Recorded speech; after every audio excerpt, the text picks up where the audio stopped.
여러분 안녕하십니까? 오늘 밤만 자고 나면 그토록 기다렸던 단계적인 일상 회복이 시작됩니다.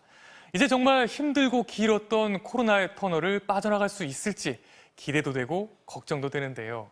공교롭게도 오늘 헬로윈데이까지 겹치면서 어젯밤부터 서울 시내 곳곳이 붐비고 있습니다. 그럼 지금 상황은 어떤지 이태원에 나가 있는 김하영 기자 연결해서 알아보겠습니다. 김 기자, 지금 그곳 분위기는 어떻습니까? 네, 보시는 것처럼 거리는 헬로윈을 즐기려는 사람들로 여전히 북적이고 있습니다. 인근 도로까지 인파로 가득 차 걸어 다니기조차 힘들었던 어제보다는 상황이 좀 나아졌는데요. 일상 회복을 앞두고 있어서인지 주말 동안 마스크를 제대로 쓰지 않는 등 방역 수칙을 위반하는 사람들이 적지 않았습니다. 금요일 서울에서만 7천여 명이 경찰에 적발됐을 정도인데요. 이 때문에 시민들은 일상 회복을 기대하면서도 다시 확진자가 급증하지는 않을지 우려하기도 했습니다. 들어보시죠. 기대도 되긴 하지만은 그래도 또 수치상으로는 아직 좀 심한 단계이기 때문에 좀 조심을 해야 되지 않을까 그런 생각도 들고. 네, 당장 내일부터는 유흥시설을 제외하고는 영업시간 제한이 다 사라지죠. 또 어떤 것들이 달라지는 거죠? 네, 가장 큰 변화는 식당과 카페 등을 자정 넘어서도 이용할 수 있게 됐다는 겁니다. 또 집단 감염 발생이 많았던 고위험 시설에 백신 접종 증명서나 PCR 음성 확인서를 뜻하는 방역 패스가 도입되는 것도 달라지는 건데요. 노래방이나 목욕탕, 실내 체육시설, 유흥시설 등은 방역 패스가 있어야만 출입할 수 있는데 유흥시설은 꼭 백신 접종 증명서가 있어야 합니다. 다만 현장의 혼란을 막기 위해 일주일 계도 기간을 둬서 실제로는 오는 8일부터 적용됩니다.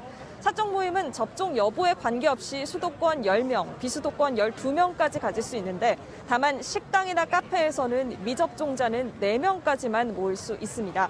결혼식 등 각종 행사는 미접종자를 포함할 경우 99명까지, 방역 패스가 있다면 499명까지 입장 가능합니다. 앞으로 6주 동안 기본 방역 수칙을 잘 지켜야 대규모 콘서트도 가능한 2차 개편으로 넘어갈 수 있게 됩니다. 지금까지 이태원에서 MBC 뉴스 김하영입니다. 하지만 마냥 기대감만 갖고 있을 수 없는 이유, 확진자 수에 있죠. 오늘 새로 나온 확진자 수는 일요일인데도 2,000명대를 기록했습니다. 내일부터 일상 회복이 시작되면 이보다 더 늘어나 하루 10,000명대까지 치솟을 수 있다는 전망도 나오는데요.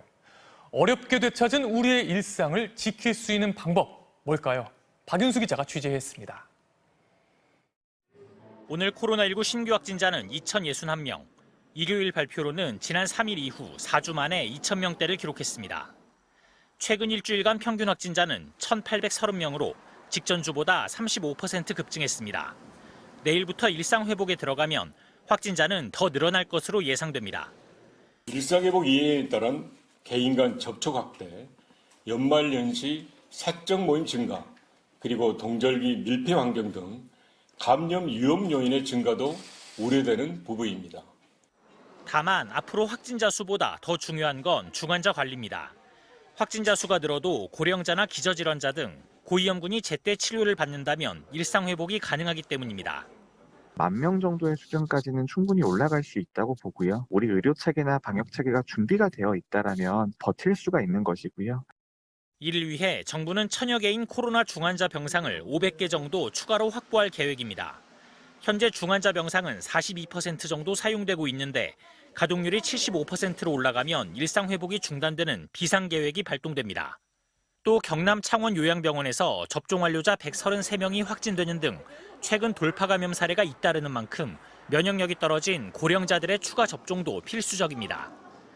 정부가 안정적 일상 회복을 위해 접종 완료율을 빠른 시일 내에 80% 이상으로 높이겠다고 예고한 가운데 내일부터는 12세에서 15세 소아청소년의 화이자 백신 1차 접종과 면역 저하자에 대한 추가 접종이 시작됩니다. MBC 뉴스 박윤수입니다.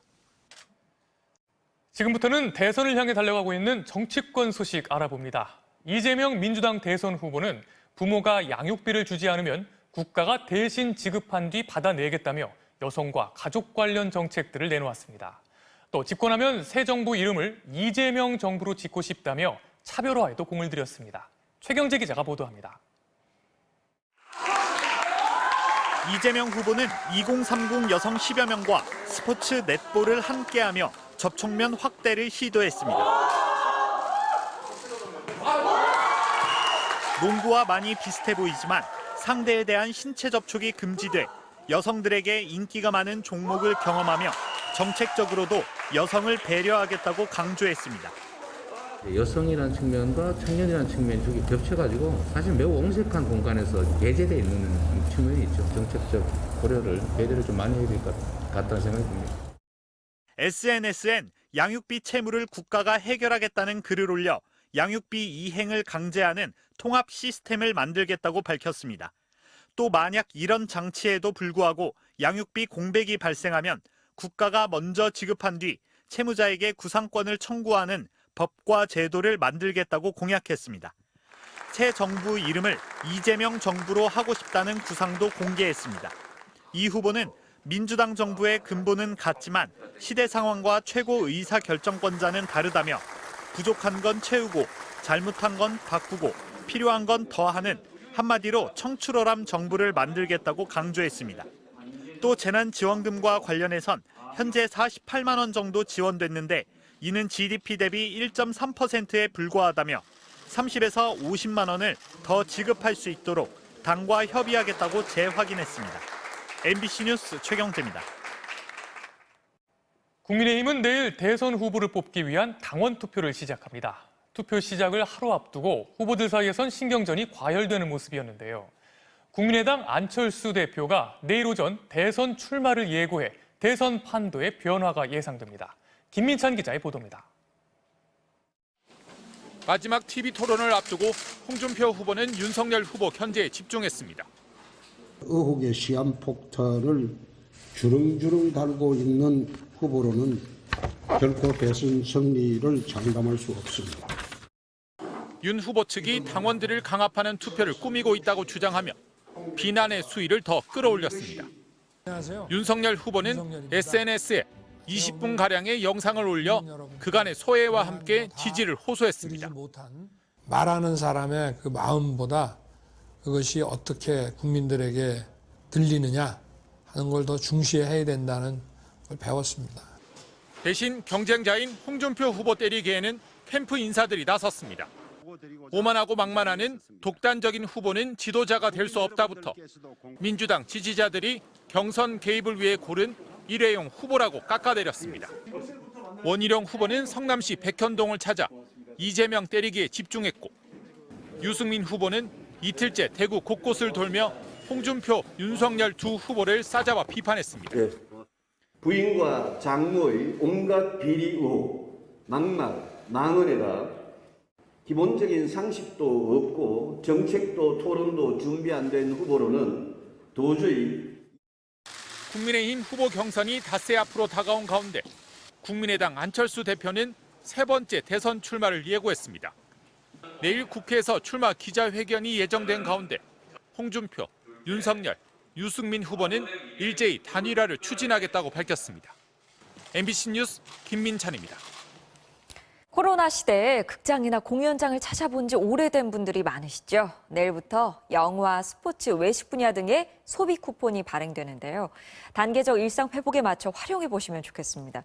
마침 코리아 세일 페스타도 열려서 각종 할인 행사 소식도 많습니다. 자세한 내용은 고은상 기자가 전해드립니다.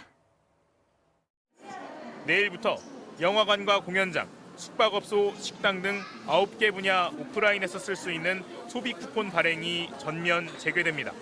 방역 지침 범주 내에서 11월 초 단계적인 일상 회복 개시 시점부터 소비 쿠폰에 대한 사용을 전면 재개하고 온라인이나 극장에서 영화 예약을 하면 6,000원씩 2명까지 할인을 받을 수 있습니다.